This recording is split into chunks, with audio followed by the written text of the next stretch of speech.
The following program is brought to you in part by General Foods Corporation and in part by the Northwestern banks of the Twin Cities area.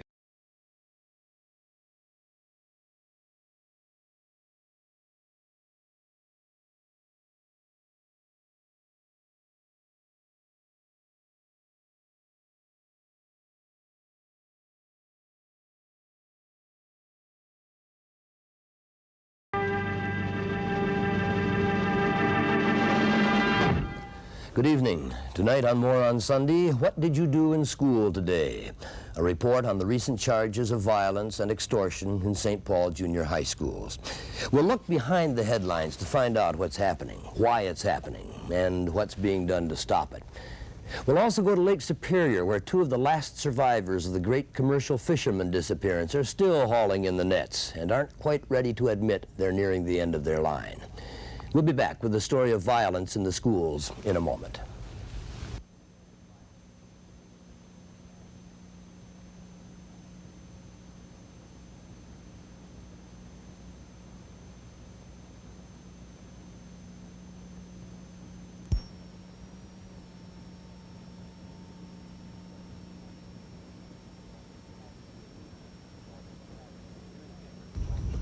The newspapers called it savagery and blackboard jungle violence, terms not generally associated with junior high schools. School officials said there were no unusual problems, and that worried the people even more. 11 days ago, the auditorium of Como Park Junior High School in St. Paul filled with parents angry over violence in their school. They came to tell the mayor, school officials, and each other that they'd had enough assaults, harassment, thefts, extortion, and intimidation. She's been hassled on the way to school and has been spit at and had rocks thrown on her. They've taken checks and everything from him. They took his jacket one day, knocked her down, kicked her in the face, and Judy ended up with 2 broken jaws. And then the children call home and please come and get me, we're afraid to be here. They could finally show their feelings. They applauded anyone critical of the school. The principal or whoever, you never get to talk to the principal, you talk to the assistant principal. Don't think that... My name was brought up at the PTA last night. Now you can all take a good look at me because I'm the one that took my daughter out and put her in private school. They applauded the parent of a student who had been beaten up. And perhaps without realizing it, they applauded the parent of the kids who were disciplined for doing it. They were there to say they were fed up with the situation in the school and with what they felt was an inactive, unresponsive school administration. Now, I haven't contacted anybody at the school yet, but one of these days I will. Case by case, we tried to demonstrate that, number one, we knew the thing had happened, that we'd received complaints about each one of these things, and that action had been taken in each instance. Some of these same problems we have had before. This isn't anything new, and we're coping with them day by day, hour by hour.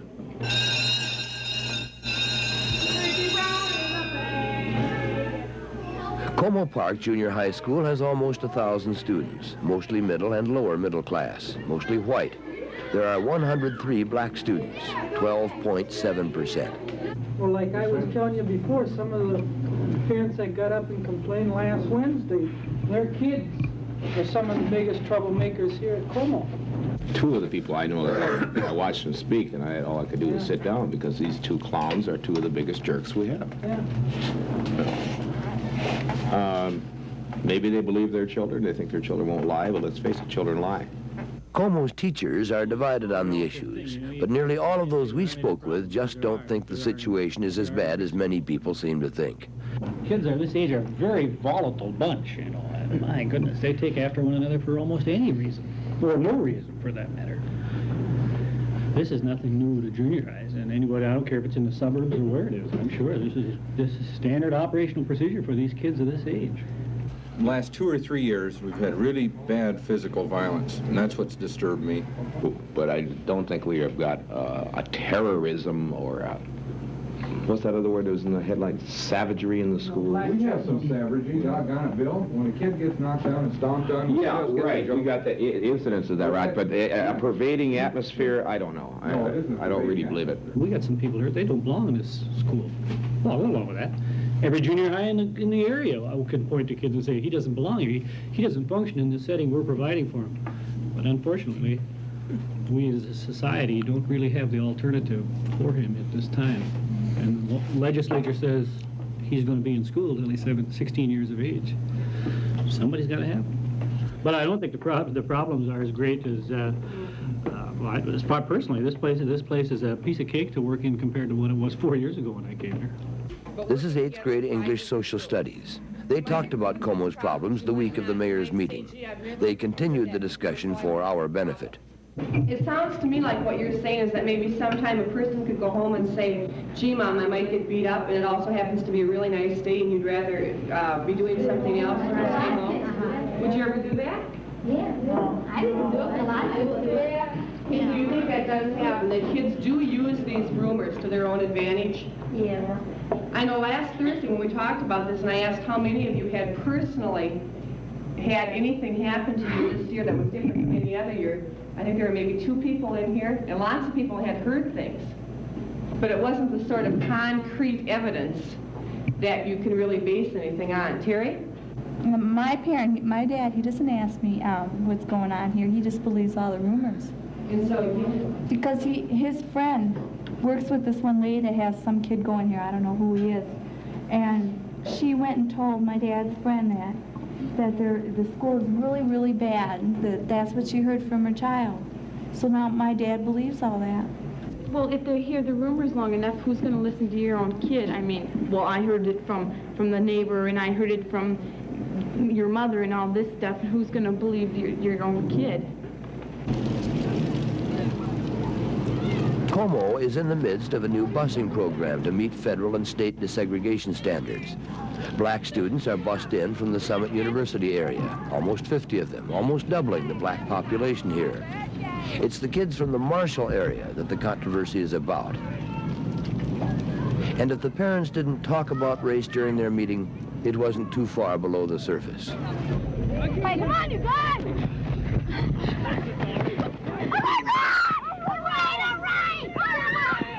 One, I think there is a problem of race and the issues associated with that. And then I think there is a problem of what I would call conflict between the haves and the have-nots. And then finally, I think there's overriding all of this is the problem associated with working with early adolescents who are very explosive, who are very excitable, who are very ambivalent about things. And the very nature of the early adolescent makes them difficult to teach. Typical. Dr. Sam Popper is professor of education at the University of Minnesota and an expert on junior high schools. What we are experiencing at Como Park Junior High School is a type of reality shock. Now, Como Park Junior High School is not unique. If you study the reactions around the country of where the same kind of integration effort has been made, where there has been an attempt to break down this segregation, the socioeconomic, ethnic segregation of schools, you will find that where there have been eruptions, predominantly they have occurred in junior high schools. Como does have some additional problems that we find that do not exist in any large portion in other schools. We find that extortion of meal tickets and of money is pretty common among junior high schools. I don't think it's at the same intensity that we find at Como Junior High. St. Paul Mayor Larry Cohen directed the city's Human Rights Department to study the problems of the St. Paul Junior High schools, and specifically Como. Some problems are created by blacks, some are created by whites. So we're approaching from the standpoint that the racial overtones are really not there. We're concerned about behavior. What we're finding is large amounts of misbehavior among students. And I don't think that the racial portion of it is the real factor. A lack of discipline let me use that term. Lack of control over certain classrooms.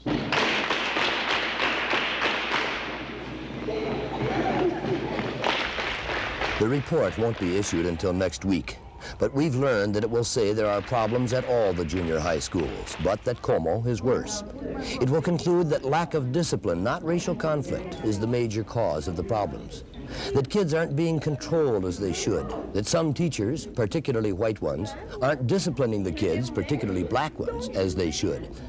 And the report will suggest, at least implicitly, that Como principal Clarence Johnson be removed because he cannot solve the problems at the school. Our survey of junior high schools in both Minneapolis and St. Paul failed to show that Como really has many more problems than other schools. Most reported the same kinds of problems in pretty much the same doses. The big surprise is the Human Rights Department saying the main problem is discipline and not race. Nearly every student, parent, administrator, and teacher we talked with said just the opposite. People, when they found out that Marshall was closed down and they found out like a lot of cuts were going to other schools, I think that they thought there was going to be a lot of trouble because from the blacks and whites, I think they think that there was going to be riots all year long, and that's how they got the rumors started, you know, because like if they think there's going to be that trouble, they'll be expecting it, and then if there isn't, you know, if there's just a little trouble, they'll build it up, you know, and they'll keep spreading it. Some people are prejudiced and they want to get the black kids out of the school. Okay, when you say some people, do you mean the students, the parents, white kids, black kids? The parents mostly, because lots of kids that go here, they're used to, you know, everybody, and they don't care what color anybody is. Okay, Ken? Like, the way you're brought up is the way you're going to believe. Like, if you're taught that you shouldn't like the black kids, you're not going to like them. If you're taught that everyone's taught equal, you'll like them all. But most parents, they try to teach you the right way, and then some of them, they just believe the way they were brought up. And then the kids, they go on and do the same thing that their parents taught them. These problems that we have at Como and at other secondary schools stem from the society at large, and the school merely reflects what is in existence in the community around it. One outgrowth of the mayor's meeting was this session Tuesday night. Parents trying to find solutions to the school's problems. It was an awkward group, talking around the problems rather than at them. Some of the white parents talked about the need for discipline. To black parents, that sometimes means their kids aren't getting enough of it. Some of the black parents talked about honesty. To white parents, that sometimes means, why don't you admit there's prejudice against blacks? If the kids are going to have a better relation in school, then we ourselves are going to have a better relation. I think the fact that we're sitting here at the same table and these kids will soon become aware of the fact that we're sitting at the table together, and I think this is going to have a profound effect on the way they think. You'll be talking to some of your neighbors who will say that the blacks coming into Como are causing the problem. Set them straight right away. Right. I mean, this is a Como area. They're, you know, pretty well-educated people out here. We're not dummies. You know, let's get off that kick. That might have been an underlying reason, but we're going to correct it. And we won't tolerate any of these statements from other people. Just let them know where we stand. But one of the main problems is finding out exactly where people do stand. Two things are clear. First, there are problems, and they're serious. Junior high school is a tough age, and no one's going to stop all of the problems. But that doesn't mean we sit back and say kids will be kids. And for the most part, the schools haven't done that. Second, no one group is going to solve the problem. It's going to take school administrators anxious to work with parents, teachers, and students at identifying the problems and confronting them. It's going to take teachers dishing out even-handed treatment to all the students as they help them learn. It's going to take kids who respect and accept others. And it'll take parents who understand what kids are, what a school can and cannot do, and who remember that understanding really begins in the home. No one can say whether black and white parents sitting down together and with others can solve the problems. But without that, there is no chance at all.